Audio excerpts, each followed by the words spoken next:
Direct from Montreal, Canada, this is Rock Talk with Mitch Lafon. Rock Talk with Mitch Lafon. Welcome to this episode of Rock Talk with Mitch Lafon. Joining me on the phone from European band Gotthard, it is a guitar hero, Leo Leoni. Gotthard is one of those bands that just for some reason North America has failed to embrace, but I am here to tell you, you should embrace it. And of course, if you're listening to me in Europe or other territories, you probably know what I'm talking about. Now, the band years ago were forced to make a singer change because the great Steve Lee passed away tragically in an accident. And they brought in Nick Mader. Now, they have made 6 albums with Nick, 4 studio, 2 live, and their new album, Number 13 or hashtag 13 or pound 13, depending on how old you are, comes out here in March, and it is phenomenal. People always say to me when they want to discover Gotthard, what do you listen to? I always say, go listen to Lip Service from the early 2000s. It's the masterpiece. It's got Steve Lee singing, and it's glorious, for the lack of a better word. And now with 13 and Nick, they have finally made the Nick masterpiece. This album is so good. You know, the last album, which was called Silver, respectfully, was hit and miss. But this one, wow. I mean, they really, really, really stepped up their game. So we'll get over to Leo in a second, but I will remind folks, if you are listening to me in March, you have a chance to win custom-made guitar picks from Omega Picks. It is the same company that is making picks for members of Foreigner, members of Alice Cooper's band, and so many others. All you have to do is head over to podchaser.com/Rock Talk with Mitch Lafon. That is podchaser.com. Let's try that again. That is podchaser.com/Rock Talk with Mitch Lafon. I'm not going to edit that mistake out, by the way. I'm going to leave that in there just for you. You follow the show, you like the show, but more importantly, you leave a 5-star rating with all kinds of nice comments. And between now and April, the podchaser.com folks at podchaser.com will pick a winner. In fact, they will pick 2 winners, and you will get a $100 voucher for custom-made picks from Omega Picks. And that's roughly 250 picks. Of course, since you're customizing it, you can do whatever colors and messaging you want. And, more colors and more graphic designs, it becomes a little more expensive. So you might get less than 250 picks, but you still get that $100 voucher for you to play with. So that's kind of cool. And on that, and I don't know what picks Leo Leoni uses, but I'm telling you, he should probably be using Omega Picks. I'm just throwing that out there. Here is from wonderful, wonderful European band Gotthard, guitar god Leo Leoni. We are speaking with Gotthard guitarist Leo Leoni. The new album, 13, drops on March 13th, and it is, I have to say, Leo, absolutely fantastic. Fans for a while got, Gotthard's getting into being a ballad band, and then you come back with this, with songs like Better Than Love, with songs like No Time to Cry, Every Time I Die, and you just go, wow, they have really brought it to a new level. This could be my second favorite Gotthard album. Lip Service will always be number 1, but I think this is number 2. Thank you. Yeah. So we have time to come up with number 3 soon then, I hope. Yes. No, but listen, you've got a lot of great stuff. I love everything you've done from Domino Effect, Lip Service, and this, but let's talk about this album. There really seems to be, and you correct me if I'm wrong, a refocused energy on making Gotthard a rock band and a hard rocking band. I see. I think yes. You see the on the right perspective. We've been touring with this Defrosted 2, is an acoustic album which we did. Our last release was like this, and then so we were touring, and as we did already in '97, because Defrosted 2 is like, we wanted to do the same thing as we did on the back then. And then, of course, everybody, not only me, was like a little bit tired of this acoustic thing and ballads, and so all of a sudden everybody get back with the leather jacket. Came back in the studio with a leather jacket. We were like, oh, looks like a clear statement here. What's going on? And then I think that this record is great. It's rocky. The band wants to rock, and a lot of energy on it, a lot of great songs. I think a lot of great melodies. I think we discovered. I would call it Gotthard 3.0. Yeah, that's and I think it's great. We had a great teamwork together, especially also with the co-producer Paul Leoni, which we did a great job together and brought us out a little bit maybe from our comfort zone after this acoustic tour, and now it's great. I think the result, we are very happy about it. How much of an impact did CoreLeoni have on this album? Because you, of course, had Ronnie Romero do CoreLeoni. You retook some of the songs and you made them very modern, very, very metal, or very hard rock. Did the band listen to that and listen to those albums and go, hey, why are you doing that over here? We should be doing that here. Well, I think you have to ask the band about it. I don't know. No, I think, just like, in fact, it's not, I don't know if it's called, what I did with CoreLeoni, maybe, yeah, it shows some stuff. We could still pull it, and then the guys, like, I think they understood where I wanted to go a little bit, and I think it's pretty cool, I think. That's, I don't know I think you have to ask the other guys if there's any influences. I always use in my Les Paul into my Marshall, and the microphone is always in the same spot. Sometimes I move it just to clean it, but I think I think the energy which I brought back with CoreLeoni is like, and with Ronnie and thing, I think it gives a little bit of a kick, and then it's nice. Yeah, I think that's a nice reaction. And actually, we rediscovered what the rock energy we had with Gotthard back then, and along the road, of course, we were moving left and right, and just like us, I think every band that they are there since years, just like we are there since 3 decades, more or less. Yeah, and it's normal that experiment little things left and right, and different kind of music and different music style. So I think that, yeah. It sounds good. Nice so we got everybody in the same rink again. Let me ask you just real quick on the CoreLeoni thing or the redoing of the old songs. It worked very nicely with Ronnie, but I would love to hear those songs with Nick. Now, of course, you've done Defrosted 2, where you did some of the old songs. You did, of course, Live and Banging, where you did some of the old songs. But do you see yourself putting together a sort of Gotthard, reimagined songs with the voice and Nick and saying, hey, this is Gotthard 2020, and this is what Lift You Up would sound like, and anytime. And is there a plan for that to get Nick to recut some of the songs? I don't know. We didn't spoke about these things because we were working on a new record, but I think we're doing these things kind of thing live, and then also we playing some old tunes and some classic, Gotthard classic when on stage. So we play songs like Sister Moon or Hush, or we play into songs which we didn't play for a long time also on the next coming up tour.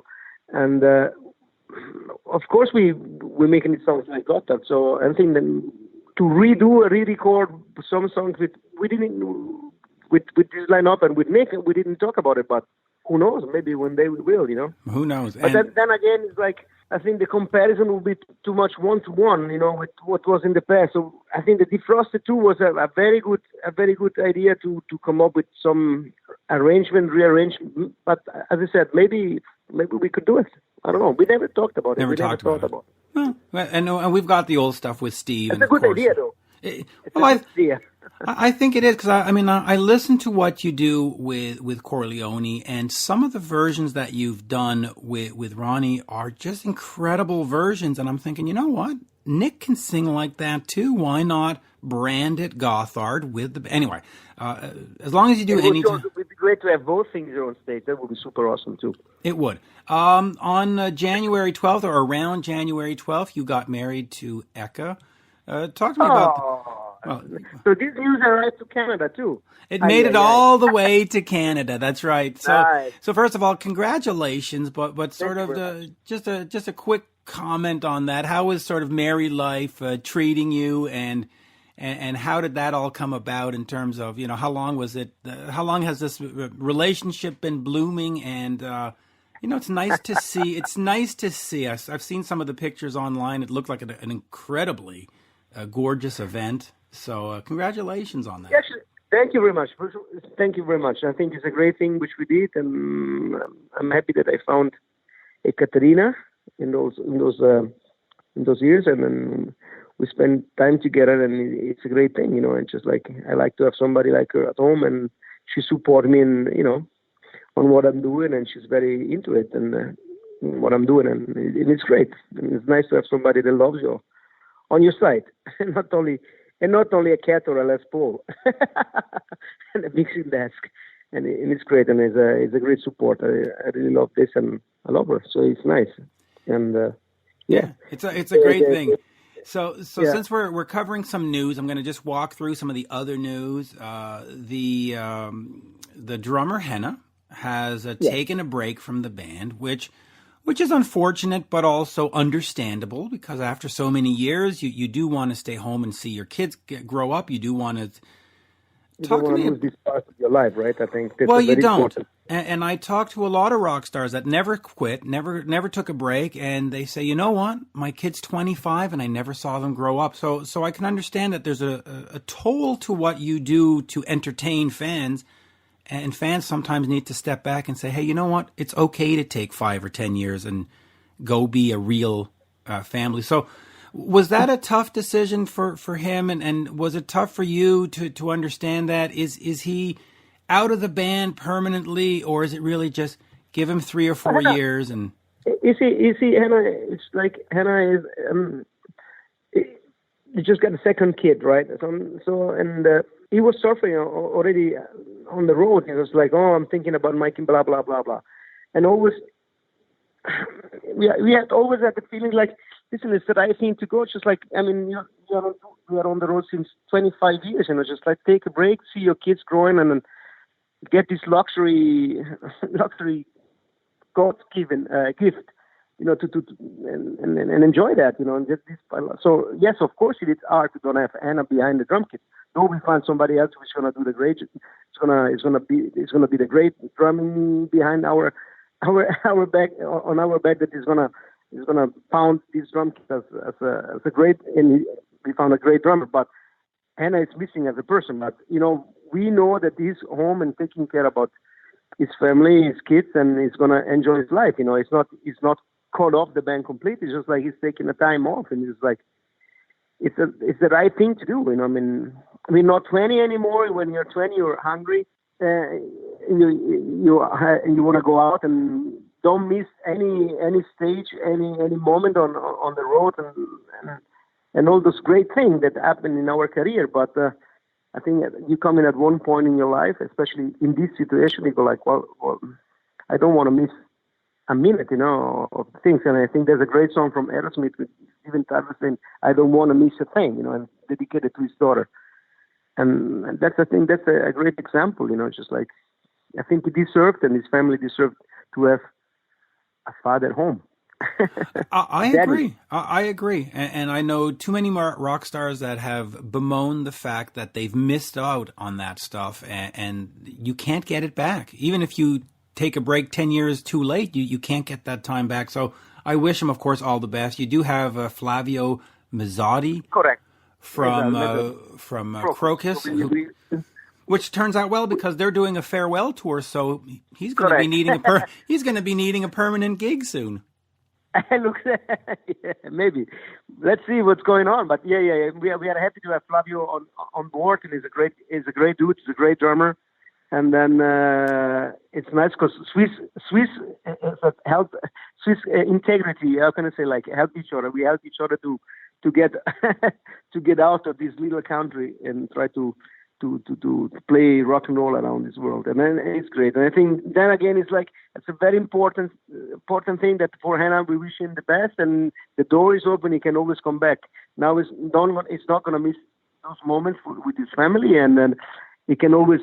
It's going to be ready. It's going to be back in shape. If you want to come back, it's just like a few blocks away, the studio and the rehearsal room. So he knows what the rehearsal room is. And I think with Flavio, it's a great combination we could do, and it's on the same page on a musical level, and it's just like it's coming from a rock scene and a great rock band, Krokus. And we toured together last year or 2 years ago with Krokus, and then we always had a good time. It's just like it's great. It fits perfectly on the picture, and it fits on the timing too, because Krokus, as you said, they announced the farewell tour, and yeah, it's a good step for him too, Yeah, and Krokus is coming to North America to do some dates, so hopefully we can convince you to come over here and do some dates. So where does that leave you now in terms of the band? Because this album 13, like I said, is greatly refocused the energies. I mean, this is really, I was reading one review online, and the reviewer got it really right. I think it was a site called Rock Detector or something like that. And he gave it a 10 on 10. And I was like, yeah, you're right. Yeah. Oh, yeah, he did. I'll look it up and send you the link. But I was like, I was reading this and I was like, yeah, you know what? He's right. And everything that guy was saying in the review was like, yeah, they're right. Do you now have two bands and focus on two bands, and this is Gotthard year and next year is CoreLeoni year? Or do you say, okay, now this is Gotthard. Henna has to go do what he has to, because he was also drumming in CoreLeoni. So do you sort of say, okay, listen, we've got Flavio in, we've got this new great album. Let me just focus on Gotthard for the next 4 or 5 years. How do you see yourself moving forward in terms of music and projects? One project, two projects, what do you got? I try to clone myself. That's well, there is what is it? Ronnie James Dio does the whatchamacallit, the 3D whatever thing there. No. I think I'm taking it the way it comes. At the moment we are doing this, and as I said, there's two bands going, and everybody has his own thing to do. Ronnie is doing some stuff with his own, and then we're taking the time the way it comes. We're taking the opportunity to do what we can. And Gotthard is always my band since day one. Just like, and then we try to get the best out of it from all the parts. Nowadays, how it is. You have to go and do what you can when you can, and then that's what I'm doing. So I never stepped back from Gotthard so far. So I don't think I'm gonna step back now, because we just restart a new record, and we are here to go out on the road next month. And then that's the whole call, and then see where this tour is gonna lead us. And meanwhile, we're gonna do some festival also with CoreLeoni, and then let's see. We are working on it, on everything. I try to get myself everywhere I can. Just like don't miss those rock and roll moments. And there's still something we could say with some guitars sound. There really is. Now speaking of guitars and stuff, you did do and we mentioned Defrosted too. You did Bye Bye Caroline with Status Quo's Francis Rossi. Which, by the way, was one of my greatest interviews in my career. He was so incredibly, just a great interview. Let's put it at that. Talk to me for you what it was to work with him and put out Bye Bye Caroline and just, Status Quo is one of these great bands that have been around for over 50 years. Talk to me about that connection and what that was like. I think, first of all, it's amazing to work with a person like that with such a great experience. And of course, I remember being a kid and Status Quo was already out there, and when like, oh, that's great. I listen to the Caroline, the songs like Don't Waste My Time, or the record Hello or Quo. It was like, wow, what's great. And of course, when I started playing guitar, I was like, Status Quo was one of the band I was listening to. And this boogie thing was always like on a groovy side was very important. And then I had a chance to meet Francis when we did a Rock Me Classic tour with an orchestra, and then was like different artists on the bill of the whole tours was Francis Rossi was like Eric Bazilian, and then was like the Supertramp guys and blah blah blah. So, and then because we knew each other from different tours we did together and different shows we did together, but we never had a chance to talk really, or But then in this situation on this Rodney Classic, we had a lot of time on the wardrobe, on the backstage here. So we started to talk, and joking is a very funny guy, as sometimes I am too. And so we get along together, and all of a sudden I went and said, what about we can write a song together now? And we are here, we're wasting our time for doing nothing, just like, let's grab the guitar. And the day after he came in with the guitar in our wardrobe, say, hey, what about this? And then it's where Bye Bye Caroline started, no?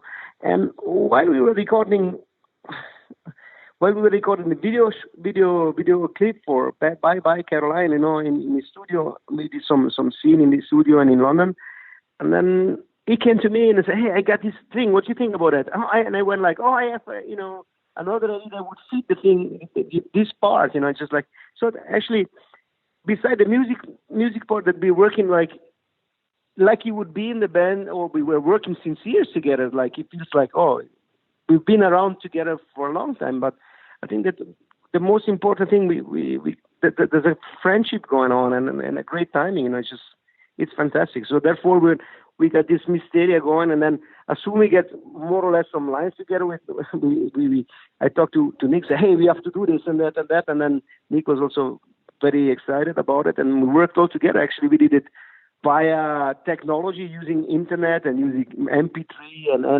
this Mysteria thing, and then we get it together, and it's great, Yeah, and by the way, I found the review online here. It's from a site called reflectionsofdarkness.com, and here's one of the quotes that they have in their review. They said, the band has managed to create another timeless Gotthard classic 27 years after existence, and it is not surprising that it's phenomenal. Huh? How's that for a review? Wow. Nice. Please send me the link. I like to read that. Yeah, that's a great link. So thank you for the great compliment. Yeah, I didn't write it. Let me see if there's a name on this. I don't see a name. By Dennis. Is that signed by Leo Leoni? No, just kidding. Yeah, it was written by Leo Leoni. That's strange. He has the same name as. No, it's written by Dennis Eckenkotter. Sorry, Dennis. I don't know how to pronounce it, but I'll send you that link. But yeah. But so let me ask you just a couple more questions, and we'll move on. But you also cover ABBA, SOS, yeah.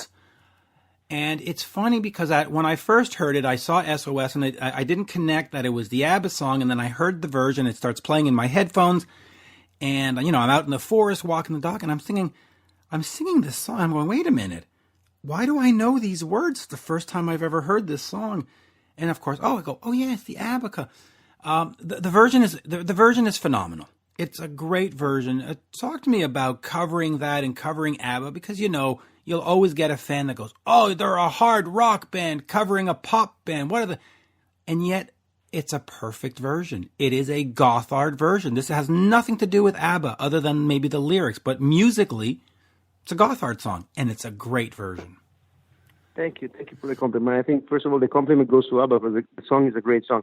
But it's interesting because, of course, ABBA is, they're huge. What they wrote is amazing. The success of that. And ABBA and the Beatles, they're the guy, the rules pop scene, and pop means popular. So that says it all. But as you said, like sometimes there's a rock band and play this pop song, or, and people looking at you like, what are they doing? But the idea there was like, it's interesting because Nick came in the studio once, and he said, like, well, the Swiss television asked me to do a tribute to ABBA on a TV shows, and I'm like, it's a great idea. And then he played us the version he was doing, right? And then I thought, wait a minute, and then he pulled this SOS thing, and it was like with the piano, and said, wait a minute, because we had this idea to do a cover album back then when Steve was around, like sometimes at the time of the lip service time, and SOS was also one of the songs was on the table to be done, and we had an idea to bring it dark, very, very, very rock and very dark, because myself, Steve, and the guys, and also Nick, was like, somehow we had the feeling that the ABBA version, there's like, the lyrics would fit the music somehow, because it's like kind of a sad lyrics, that is a sad song, right?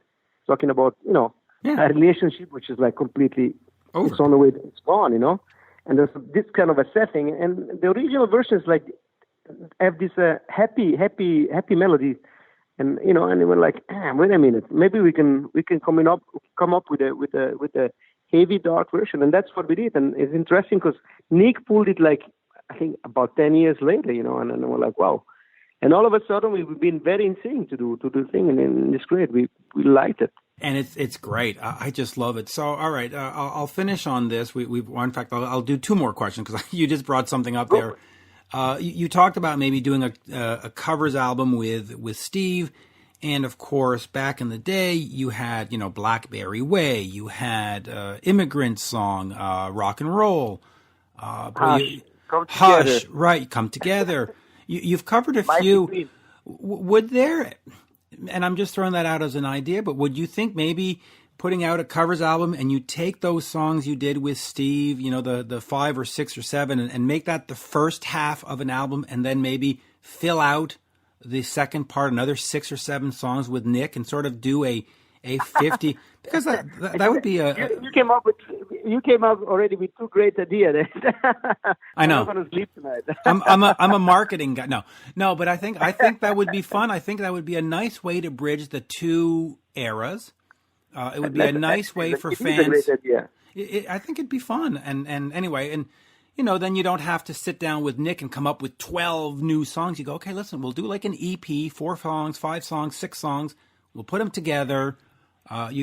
Cover Anytime, Anywhere, because that song, by the way, Anytime, Anywhere is perhaps my favorite rock song ever. That song, it doesn't get old. It's perfect.